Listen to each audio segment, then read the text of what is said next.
Boa tarde a todos. É com imensa alegria que nós vamos agradecendo esse dia ensolarado para que possamos brindar esse dia tão maravilhoso com esse sol e agradecer a oportunidade de falar um pouquinho do Evangelho de Jesus e trazer os seus ensinamentos, as suas mensagens, para que possamos no nosso dia a dia ficar numa sintonia de luz, uma sintonia de amor e conseguir ter aquela serenidade que nós tanto necessitamos diante desta pandemia, diante das coisas que estão nos acontecendo.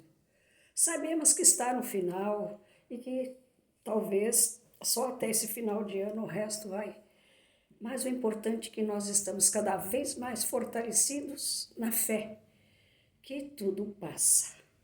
E assim, eu vou falar um pouquinho do Evangelho de Jesus, uma lição estranha. Dentro do Evangelho de Jesus, uma lição estranha. E qual seria esta lição estranha? Estranha moral, ou moral estranha. Sabemos que o Evangelho de Jesus ele traz somente consolo e essa veio nos trazer assim uma estranheza, porque o título já nos traz estranheza. Mas o importante é a mensagem que ela vai nos trazer.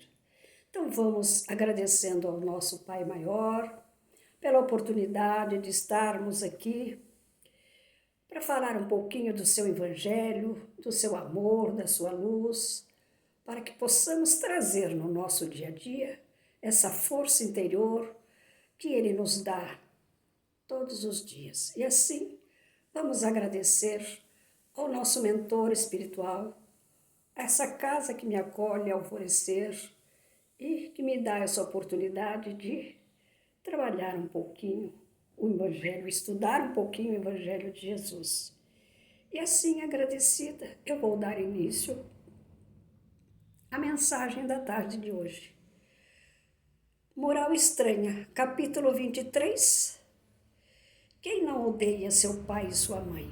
Está no Evangelho segundo o Espiritismo. Então ele começa dizendo assim: uma grande multidão caminhava com Jesus e ele pergunta: se alguém vem a mim e não odeia seu pai e sua mãe, sua mulher e seus filhos, seus irmãos e suas irmãs, e mesmo a sua própria vida, não pode ser meu discípulo. E todo aquele que carrega a sua cruz e não me segue, não pode ser meu discípulo. Assim, todo aquele que dentre vós não renuncia a tudo o que tem, não pode ser meu discípulo. Está em São Lucas, capítulo 14, versículo 25, 26 e 33. E mais adiante ele diz o seguinte: aquele que ama seu pai e sua mãe, mais que tudo, aquele que ama seu pai e sua mãe mais do que a mim, não pode ser a mim, e aquele que ama mais o seu filho, a sua filha, mais do que a mim, não é digno do meu, não é digno do meu amor, não é digno de mim. Mateus, capítulo 10, versículo 37. Então nós paramos e pensamos o seguinte: como o Mestre Jesus falar quem não odeia mais a sua pai, sua mãe, não pode ser meu discípulo? Por quê? Agora vamos analisar o seguinte. Vamos parar, vamos pensar que controvérsia é essa? Quem não odeia seu pai e sua mãe não pode ser meu discípulo. Nós temos que entender que enquanto ele estava na sua caminhada, nada foi escrito. Foi tudo escrito a partir do momento que ele se foi. E naquela época, as coisas não tinha a tecnologia de hoje. Era tudo manual, era tudo escrito à mão. Então, muitas vezes, as pessoas que passou, fez esse pergaminho, fez essa mensagem, ela deve ter algum erro. E se errou uma vez, aí fica meio difícil de retroceder. Porque se fosse numa época de hoje, teria maneiras de consertar. Agora, se Os copistas, como eles chamavam de antigamente, que era copista, que copiavam as mensagens para passar para todas as pessoas, mais de 28, 30 evangelho, 30 para passar para todas as pessoas o seu evangelho, então fica meio difícil de consertar, de retroceder. Mas o que nós temos que entender é o seguinte: o mestre ele falava na língua aramaico, e como é? Hebraico e aramaico. Era a língua que o mestre falava. Mas nós sabemos que essas línguas elas têm vários significados. Uma palavra às vezes, como diz, eu vou dizer um exemplo pequenininho, manga. Nós falamos manga. A manga tem dois significados. Ela pode ser uma manga de camisa ou ela pode ser uma manga, uma fruta para chupar. Então, muitas vezes, as palavras têm dois mais significado. E no grego, ódio significa o quê? No grego significa o quê? O ódio. Tem que odiar meu pai e minha mãe. Amar menos. E por que ele fala que tem que amar menos? Ali na mensagem. Porque nós temos que entender que nós não podemos nos apegar às coisas materiais, mesmo nas famílias. São nossos pais, são nossa família, mas nós precisamos amar mais a Deus, seguir mais os seus ensinamentos do que ficar apegado à mãe, a filho, a casa, a marido. Por quê? Porque Ele nos vai trazer a vida eterna. Ele nos promete uma felicidade numa vida futura. Então é a Ele que nós temos que direcionar todos os nossos pensamentos, todas as nossas atitudes e aquilo que nós precisamos de fazer de melhor. Isso não quer dizer que nós não vamos amar nossa família. Isso não quer dizer que nós vamos deixar eles dar o relento, não. O que ele quer nos mostrar que odiar é amar menos, é valorizar mais o Evangelho de Jesus, seguir os seus ensinamentos, seguir tudo aquilo que ele nos pede. Porque vamos analisar o seguinte: o mestre é todo amor, bondade, os seus ensinamentos se baseia no amor, na prática do amor, da caridade. O seu primeiro mandamento é o quê? Amar a Deus sobre todas as coisas e ao próximo como a ti mesmo. Então, essas palavras, nós sabemos que ele falava por parábolas, ele falava por alegorias. Então, muitas vezes ele fala, quem não odiar, mas ele está querendo mostrar, quem não seguir os meus ensinamentos, quem não valorizar mais aquilo que eu passo do que a sua vida atual, no seu dia a dia. Porque muitas vezes nós nos apegamos tanto, nós somos apegados às coisas materiais. A maior facilidade que nós temos é apegar às coisas materiais e não nas coisas espirituais. E por esta razão que o mestre, nós precisamos afastar essa palavra da nossa vida e trazer, sim, o amor de Jesus e ver que naquela época a linguagem era totalmente diferente. Se nós trouxermos para o dia de hoje, ele estaria nos dizendo, vocês precisam seguir os meus ensinamentos, seguir mais as coisas espirituais do que as coisas materiais. E é isso que o mestre nos manda, que eles trazem o seu ensinamento. Agora, quando ele diz assim, deixar pai, mãe e filhos. Todo aquele que tiver deixado por meu nome a sua casa, seu irmão, seu pai, sua mulher e seus filhos e suas terras, terá cêntuplos por herança a vida eterna. Está em São Mateus, capítulo 19, versículo 29.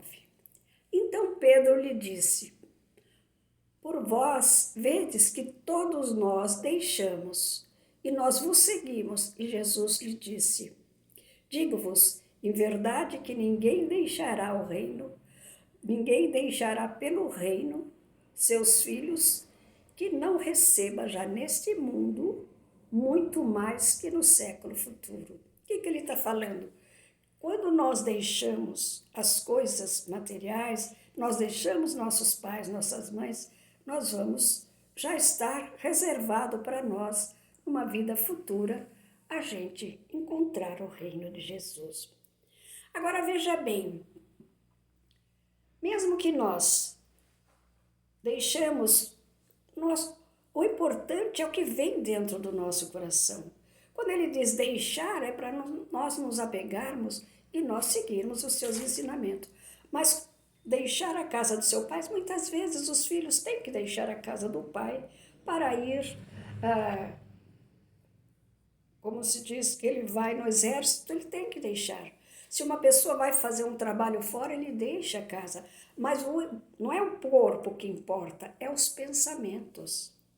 Então nós podemos tranquilamente deixar as pessoas irem, mas o importante é o pensamento. É o que vai de dentro do nosso coração, o que nós podemos passar para as pessoas, o que nós podemos passar de bom para todas as pessoas. Porque se nós deixamos, pelo seu nome, sinal que nós acreditamos na sua mensagem, nos seus ensinamentos.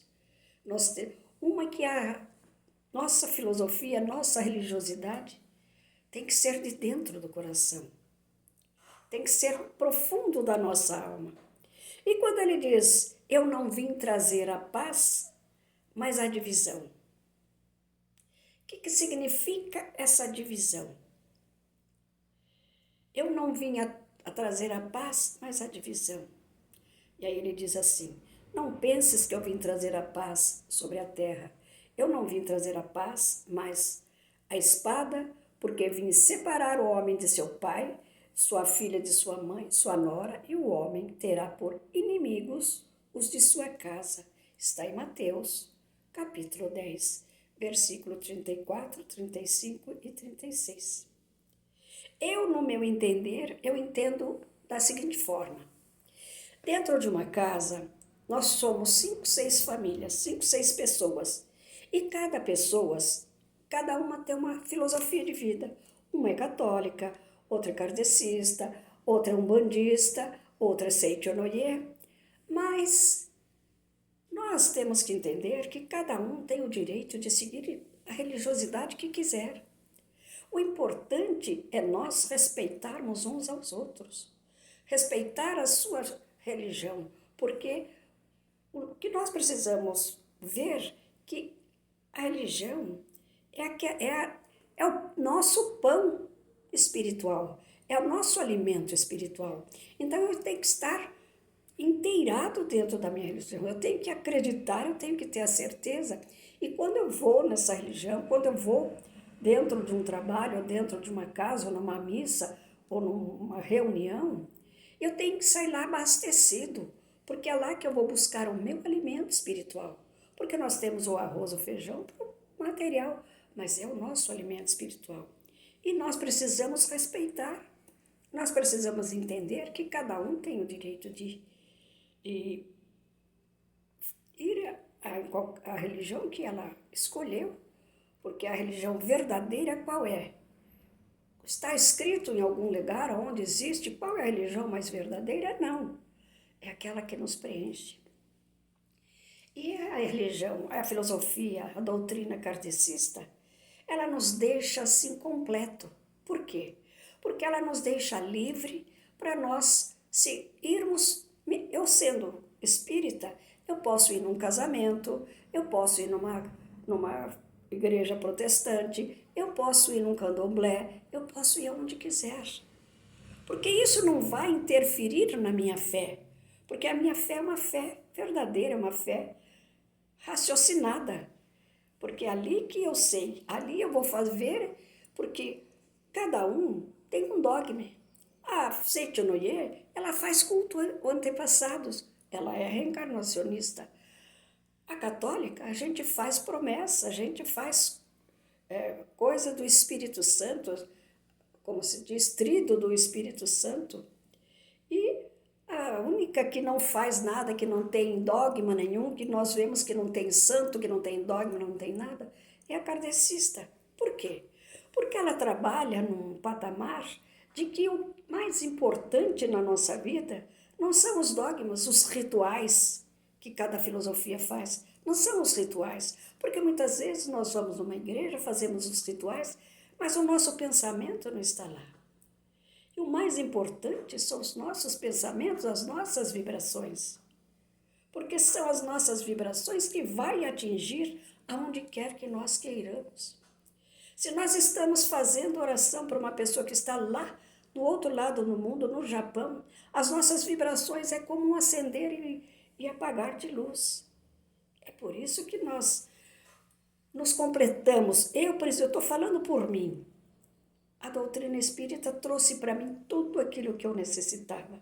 Ela me devolveu a confiança, a certeza de que eu sou completa com a minha fé, com a minha religiosidade.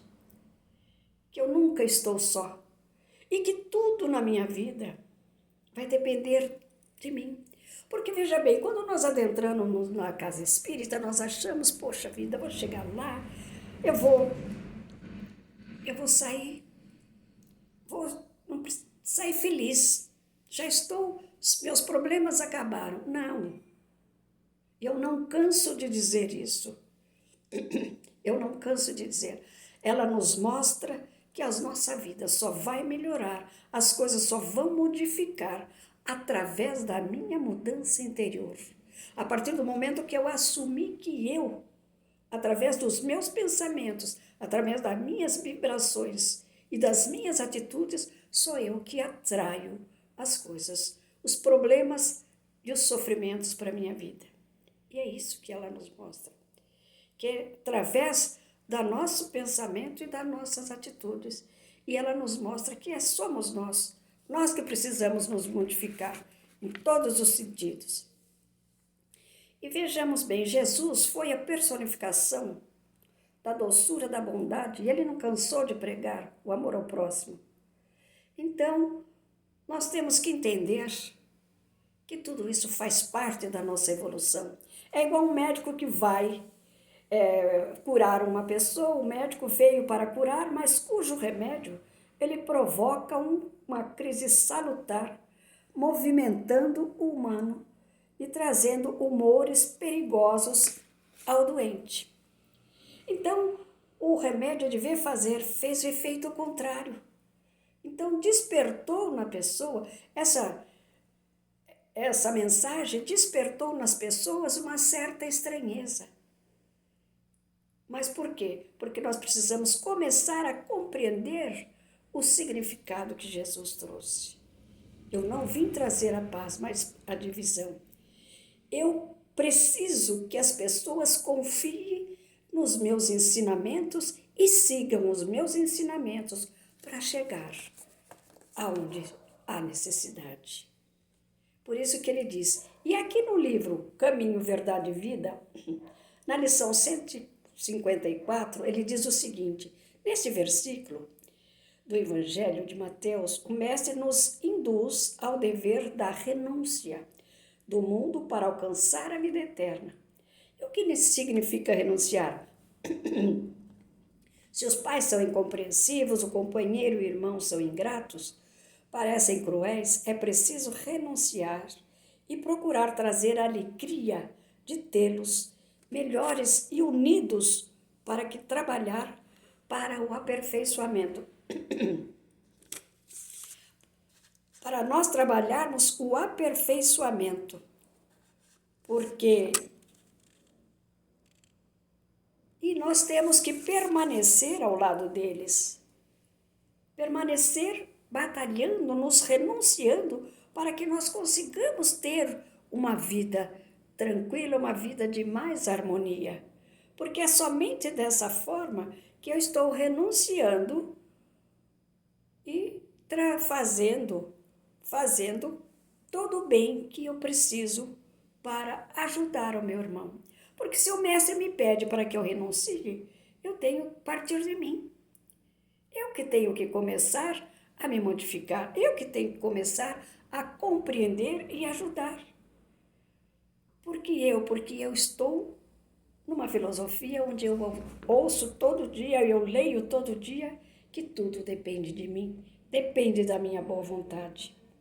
E se eu preciso, se eu quero alcançar o amor do Mestre e a vida eterna, tem que partir de mim, não adianta. Eu tenho que fazer a minha parte, mesmo que as pessoas não façam a parte dela, porque somente eu fazendo a minha. Porque vai chegar um dia que ela vai dizer, poxa vida, ela está batalhando tanto para a minha mudança e eu preciso fazer a minha mudança também. Porque se eu não fizer a minha parte, eu vou estar em débito. Porque nós sabemos que a doutrina espírita ela nos dá o livre-arbítrio, ela nos deixa bem tranquila para nós fazermos o que nós quisermos na vida. Ninguém vem bater na sua porta, olha, você está fazendo errado. Não, porque nós sabemos que existe uma que se eu fizer o bem, se eu espalhar o bem, fazer a prática do amor, da caridade, eu estarei cada dia mais feliz. Eu estou caminhando para a minha felicidade, porque a felicidade é o nosso interior. A felicidade ela já existe dentro do nosso interior. Então, se eu fizer a minha parte, eu estarei ajudando os meus irmãos. E eu preciso entender que as pessoas que estão no nosso convívio, mesmo que elas não agradeçam as coisas que a gente faz, mas nós temos que entender que a partir da nossa renúncia, da nossa mudança e da nossa maneira de ajudar as pessoas. Não é exigindo, não é impondo, não posso impor. Eu tenho que dar o tempo para ela. Cada um de nós temos o tempo. E o que nós não podemos é perder a fé, perder a confiança nas pessoas, é vibrar sempre positividade, é estar sempre trazendo essa alegria interior para que eu possa passar essa alegria para as pessoas, para que eu possa fazer com que a pessoa, se ela estiver precisando de auxílio, estiver meia triste, ela levante o seu astral e levante, que é isso que nós precisamos, trazer alegria dentro de nós. Porque nós sabemos que o planeta já está nesse movimento de transição e a gente só ouve coisas ruins. Então nós temos que espalhar alegria, boas palavras, tudo dará certo. Eu tenho certeza que daqui para frente só coisas boas virão e vibrar coisas boas. Porque se eu ligo a televisão de manhã, se eu ligar a televisão 2 vezes por dia no jornal, eu enlouqueço, porque só coisas ruins. E nós temos que olhar para o mundo e acreditar que o amanhã será sempre melhor e que nós temos uma força interior e nós temos essa fé inabalável e nós temos a certeza que não estamos sozinhos. E qualquer pedra que tiver no nosso caminho, nós vamos conseguir tirá-las e levantando a cabeça e dizendo, Pai amado, eu consegui, eu vou chegar lá. E é isso que nós precisamos, porque de coisas erradas, de coisas que nós ouvimos a cada dia que passa, se nós colocarmos dentro de nós, a gente enlouquece. Por isso que existe bastante pessoas que estão com depressão, estão querendo tirar a vida porque estão desnorteadas, já estão presas por causa da pandemia. E ninguém na televisão, você pode passar coisas boas, mas eles não, as coisas boas eles não fazem questão de passar para nós, mas somente as coisas que nos traz, nos deixa triste, nos deixa ansioso, nos deixa amargurado. E é isso que nós precisamos fazer na nossa vida. Vamos renunciar às nossas coisas, procurar conviver melhor com os nossos familiares, procurar entender mais para que nós possamos conseguir a nossa vida eterna. Que o Mestre espera de nós que sejamos pessoas mais serenas, mais tranquilas, mais compreensivas e que possamos trazer mais o seu Evangelho dentro de nós, através do Evangelho, fazer o Evangelho anular as nossas orações. E é isso que nós precisamos fazer, diante do nosso planeta e da nossa comunidade. Procurar trazer o amor, a caridade, a humildade, para que possamos ter lá na frente a felicidade futura. E assim vou agradecendo por esta oportunidade, agradecer pela espiritualidade que me colocou as palavras necessárias na minha boca. Obrigada, Pai, obrigada, Mestre. Eu tenho certeza que vós conhece todos os problemas de cada filho teu e que vós estará dando a força a todos os seus filhos e olhando por cada um deles. Que assim seja, graças a Deus.